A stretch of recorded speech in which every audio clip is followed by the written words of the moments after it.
adı Eyvazdır. Ancaq öz adını çağıranda xətrinə dəyir. Deyir, rica edirəm, mənə Balaxanlar deyin.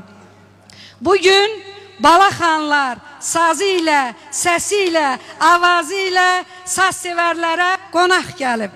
Təbrizimizə, Güney Azərbaycanımıza, Tehranımıza, sazımıza salamlarımız olsun Balaxanların şərəfində.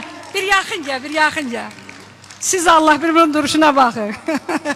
İnsan insana bu qədər oxşayar mı?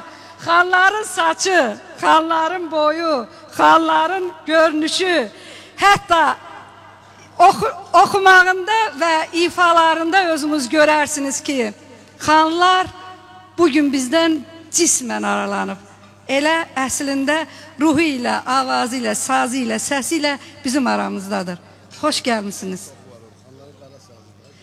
Xanların qara sazında deyil.